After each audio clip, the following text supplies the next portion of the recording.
Olá pessoal, nesta última aula do módulo 2 nós vamos ver as configurações do WordPress. Se nós viermos aqui no menu configurações, nós temos aqui alguns submenus, né, tais como gerais, escrita, leitura, discussão, mídia e links permanentes. Começando aqui pelo submenu geral, nós temos o título do site e a descrição, as quais nós setamos lá quando instalamos o WordPress. Nós podemos alterar o título do site e a descrição do nosso site aqui neste menu, né? Nesta página, melhor dizendo. Então eu posso alterar aqui meu título do site.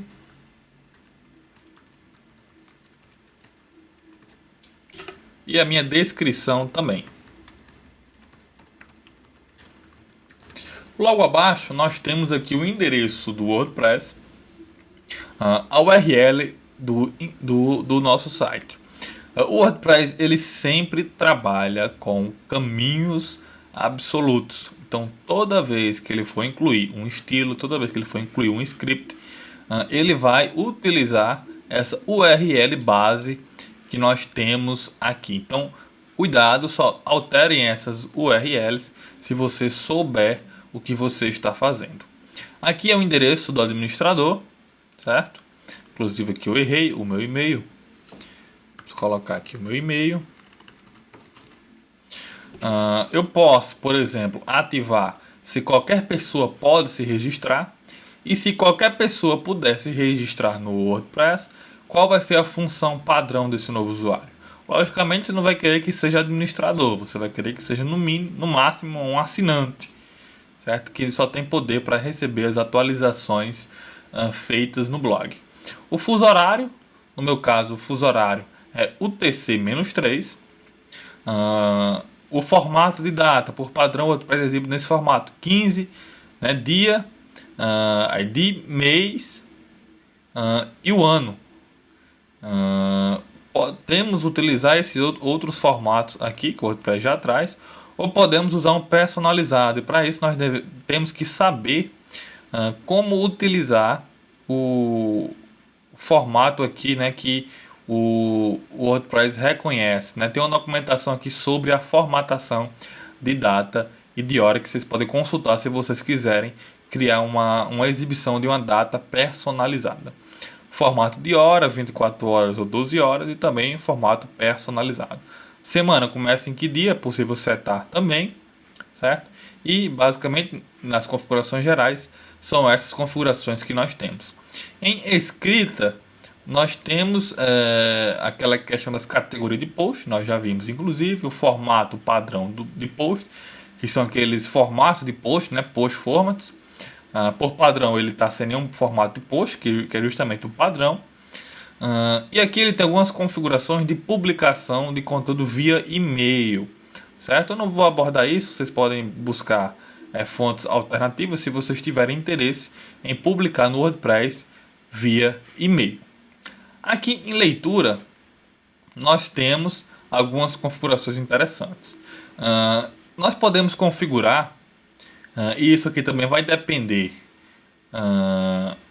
do nosso tema.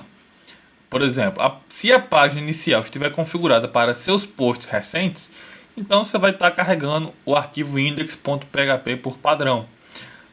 Se você colocar uma página estática, você tem que no seu tema ter algum template associado a alguma página, certo? Ou melhor, desculpa, você não precisa ter um template associado à sua página. Quando você seleciona uma página estática, você vai querer dizer o seguinte: a minha página inicial não vai ser o index.php, vai ser exatamente a página contato, por exemplo, ou então até uma página de posts. Mas, por exemplo, eu poderia criar uma página chamada homepage, e nessa página homepage eu colocaria um template, e nesse template eu poderia colocar algumas opções para o usuário configurar como é que a homepage dele seria exibida, né? Nós vamos ver isso também quando construirmos o tema. Então, se vocês alguma vez já trabalharam com WordPress, talvez já tenham mexidos aqui nessa configuração. Seus posts recentes, ele está dizendo que ele vai para a página que exibe os posts mais recentes, né? Normalmente o index.php. Aqui temos configurações de paginação, né? Quantas páginas do blog mostram no máximo. Isso aqui é uma configuração global. Quando formos fazer nossas consultas, nós podemos sobrescrever essas informações. Da mesma forma, temos aqui o feed RSS, quantos itens ele mostra, certo? E basicamente o que temos de importante é isso. Aqui em discussão nós também já vimos aqui algumas configurações, tais como, né, o autor do comentário tem que preencher o nome e e-mail, certo? Também vimos aqui a questão de encerrar automaticamente comentários com posts muito antigos, certo? E aqui também temos aqui configurações do tipo ativar no máximo um nível X de conversação aninhada, né? Então, no máximo 5 aninhamentos entre comentários. Se um cara clica em responder, então você vai ter um aninhamento de no máximo 5. Até porque se você deixar ilimitado, vai ser impossível você indentar, né, aninhar esses comentários, né, no seu via, né, CSS. Não vai ter como, não vai ter espaço para você indentar infinitamente. Aqui tem algumas configurações relacionadas à moderação, por exemplo. Nós ativamos que o comentário deve ser aprovado manualmente, certo? Aqui em moderação do comentários, tem algumas configurações, por exemplo, se o usuário colocar links, que é uma característica de spam, por exemplo, ele tem um elevado número de links, mesmo que você desative aqui a moderação, ele automaticamente, se tiver uma quantidade elevada de links que você especificar aqui, ele automaticamente vai para a fila de moderação, certo? É possível colocar lista negra de comentários, né, por IP. É possível aqui configurar informações relativas ao avatar. O WordPress ele utiliza o serviço chamado Gravatar. Então, o usuário no serviço Gravatar ele associa imagens, avatares a seus e-mails. O usuário ele poderia colocar uma imagem, por exemplo, adulta associada ao seu Gravatar. E o Gravatar ele obriga que as pessoas classifiquem a imagem que ele colocou associada ao seu e-mail. Então, por exemplo, se você não quer exibir, você quer ter certeza que não vai exibir imagens adultas no seu site, então você vai evitar exibir qualquer gravatar com a classificação X, certo? Ou melhor,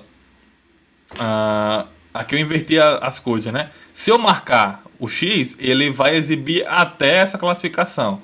Na verdade, eu deveria marcar uma classificação inferior a essa para que ele não exiba essa classificação. Então, se eu marcasse R, ele só iria exibir avatares com a classificação de no máximo R, ou seja, para maiores de 17 anos. Mas se eu quiser somente avatares adequados para todas as idades, então eu marco G, que é a classificação máxima que o WordPress vai aceitar. Aqui tem um avatar padrão, quando o usuário não tiver um gravatar, você pode colocar vazio, o logo do gravatar, o homem misterioso ou algum outro desses avatares aqui. Beleza? Aqui em mídia nós temos o tamanho das miniaturas padrões, né? O WordPress traz 3 tamanhos, que é o tamanho de miniatura, o tamanho médio e o tamanho grande, certo? É possível adicionar novos tamanhos de imagem e nós fazemos isso constantemente quando trabalhamos com WordPress, mas aqui é possível escolher os tamanhos padrões de imagem no WordPress. Aqui você normalmente deixa marcado que é para organizar os arquivos enviados em pastas baseadas no mês e no ano. Antes de ir para links permanentes, eu queria mostrar um recurso bem interessante do WordPress. Eu vou abrir aqui um vídeo qualquer aqui do YouTube, o primeiro vídeo que aparecer. Vamos pegar esse vídeo aqui. Vou dar um Ctrl C, né, um comando C. Vou pegar um post. Eu vou fazer o embed desse vídeo. Como é que eu faço o embed desse vídeo com o WordPress? Eu simplesmente posso vir aqui, colar o link. Deixa eu pausar aqui o vídeo. Automaticamente, quando o post for exibido, onde tinha o link, o WordPress já gera um embed daquele vídeo. Então eu não preciso estar vindo aqui no YouTube procurando aqui o incorporar, né, o compartilhar, gerar aqui o embed e colocar lá no WordPress. Basta que eu coloque o link do vídeo e aqui nós temos o embed sendo gerado automaticamente. Para finalizar, nós temos aqui os links permanentes, uma configuração muito importante, né? Nós estamos aqui com um padrão do tipo que ele passa o ID, né? Então, todo post ele passa aqui o ID com parâmetro P. Isso não é amigável para os usuários, nem é bom para SEO. Então, eu posso vir aqui e mudar aqui o padrão. Eu gosto de utilizar o nome do post, certo? Clico aqui em salvar alterações. Ele já gerou um htaccess para mim.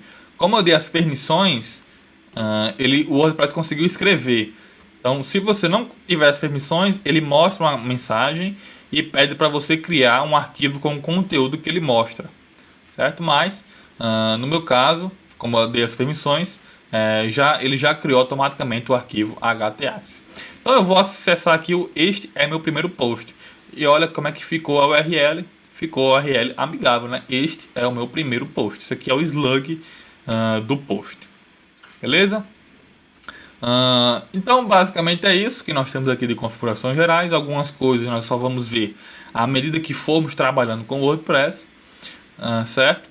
Mas a partir da próxima aula nós vamos ver os conceitos básicos do WordPress, a estrutura de pastas, nós vamos ver como criar um tema do zero, os arquivos necessários, o loop do WordPress e um assunto muito importante que é os Actions and Filters. Beleza? Então, até o próximo módulo.